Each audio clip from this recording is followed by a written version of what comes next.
get started here.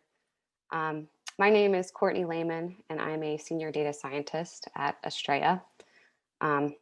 Today, I'm going to talk about one of our R&D projects predicting food insecurity in Zambia using satellite imagery. And before I start, I want to acknowledge my colleagues who also worked on this project. Kim Scott was our project manager, and Jason Brown and Eric Culbertson are data scientists at Australia, and they all did a huge amount of work on this project. So part of this project motivation was actually that I needed a practicum project to complete my master's degree. But we also wanted to explore change detection and the effects of climate change and food insecurity in a country that may be in need of food assistance programs using remote sensing imagery and machine learning. And climate change is expected to increase the prevalence of malnutrition in the 21st century through higher temperatures, increasing rainfall volatility, and weather extremes that could have devastating effects on crops and freshwater availability. So we wanted to explore this a bit and see how machine learning and remote sensing imagery could help the situation. And at Australia, we specialize in applying machine learning to satellite imagery, and we've developed a geospatial machine learning platform called Earth AI to handle the volume and complexity of remote sensing imagery. We chose Zambia as our area of interest because they're ranked as 5th worst in the Global Hunger Index, and they've been severely impacted by climate change. And we intentionally selected a politically stable country to control for confounding variables such as war or economic sanctions, so that the food insecurity issue is really a result of weather extremes that affect crops slowly over time, rather than a result of a volatile political environment, which could be beyond the analysis capabilities of remote sensing data. In Zambia, agriculture supports the livelihoods of 85% of the population, and it's a landlocked country where most farmers rely on rainfall to irrigate their crops. So it's especially vulnerable to weather fluctuations. Because of its global coverage and long archive of free and publicly available data, we decided to use Landsat 8 imagery in this project. This satellite revisits the same spot on Earth approximately every 16 days and produces imagery at a spatial resolution of 30 meters in the visible near infrared and shortwave infrared spectrums.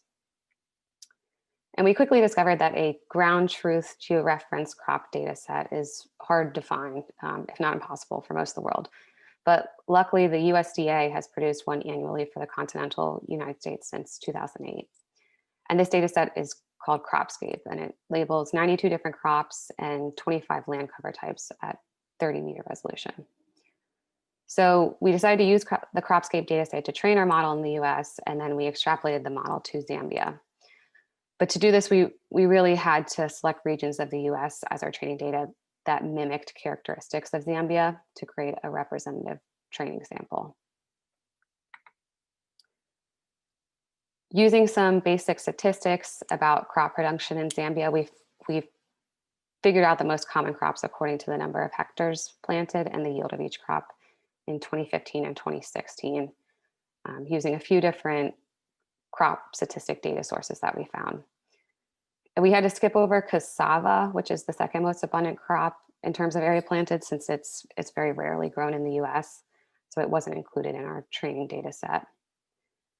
And in total, we included 9 crop types in our model, since cotton shows up in both lists. As I mentioned before, we used our own in-house machine learning platform to perform the data processing and modeling for this project. The Australia Earth AI platform is built on Apache Spark and Amazon Web Services infrastructure. So it's scalable and distributed, and the amount of imagery we need to process for this modeling effort was almost a terabyte. So Earth AI allowed us to perform the modeling in a timely and efficient manner. The first step in our modeling process was to read in the Landsat 8 imagery and ground truth Cropscape data and spatially join these two raster data sets by reprojecting and resampling the ground truth to match the remote sensing data. We derived a whole bunch of water, vegetation, and soil indices from the raw Landsat 8 bands to use as features in our model. Then we exploded the raster data into pixels, so each row in our data set is a pixel and the columns are different bands, because that's how Spark expects the format of the data to be in. We use the Landsat 8 quality assessment band to filter out bad data, such as pixels covered by clouds. And we created the time series features by averaging each of the spectral features by month. Then we split the data into train and test sets and train and evaluated a classification model.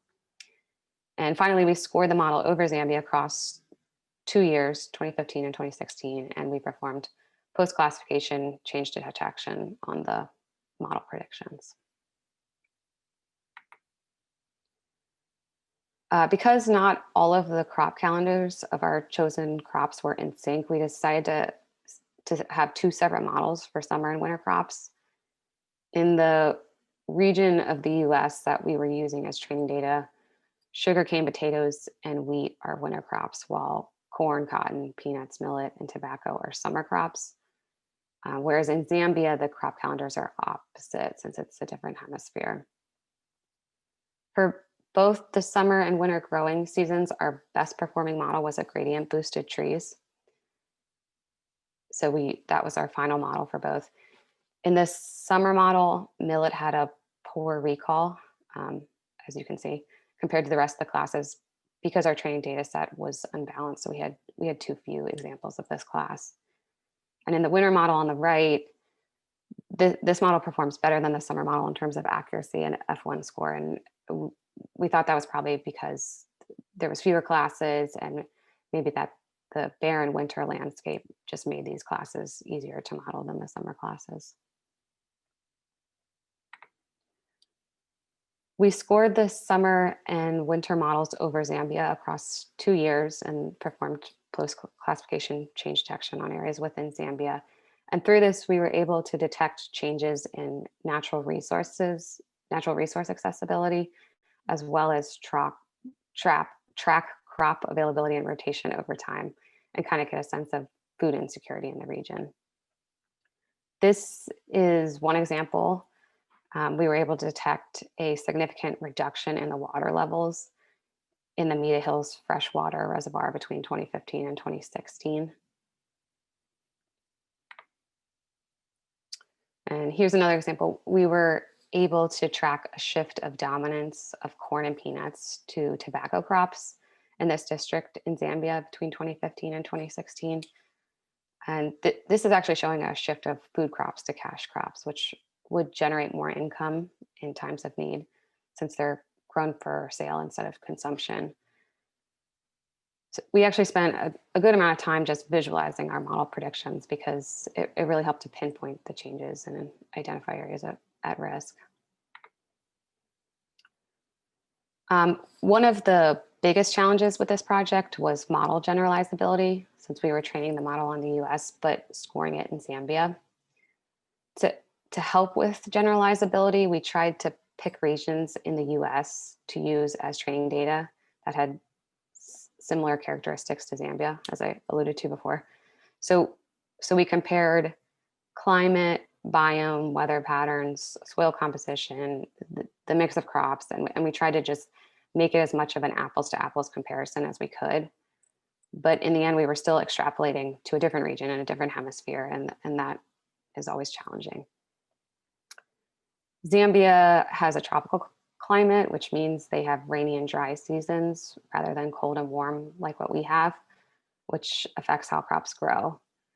And also one thing we noticed was that the way they plant crops in Zambia is not really the same as it is here, because their farmers tend to have smaller fields of mixed crops.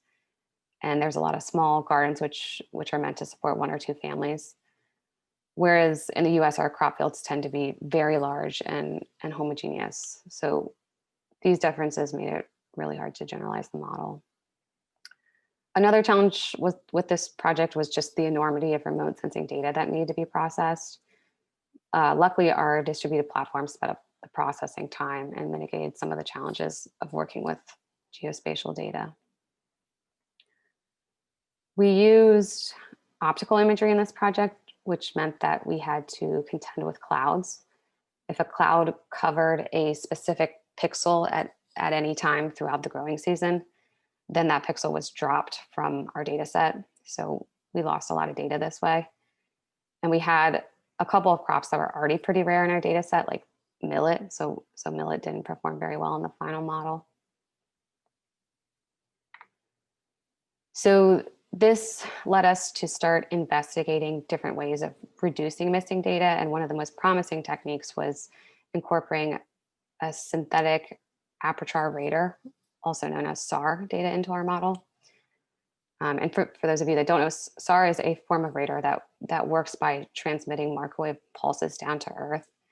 And the pulses are reflected or scattered when they come into contact with an object. And then they return back to the satellite where a sensor makes an image from the returned echoes. And the reason SAR is so useful is because a typical satellite has a passive optical sensor that requires sunlight to illuminate an object. But since SAR doesn't require sunlight, it can sense during the day as well as night and produce a lot more imagery. And another big advantage of SAR is that microwave pulses are able to penetrate clouds. So SAR can produce imagery even on cloudy days, which makes it really useful for missing data. As shown here, we've had some promising initial results combining SAR with optical imagery to classify crops. So in summary, as climate change continues to alter weather patterns, countries affected will have to adapt to different growing seasons and weather patterns. So a model that allows people to visualize the changing distribution of crops and water over time will help countries adapt, as well as identify areas at high risk of food insecurity that need help. And that's the end of my presentation. Our website is straya.earth if you want to check us out.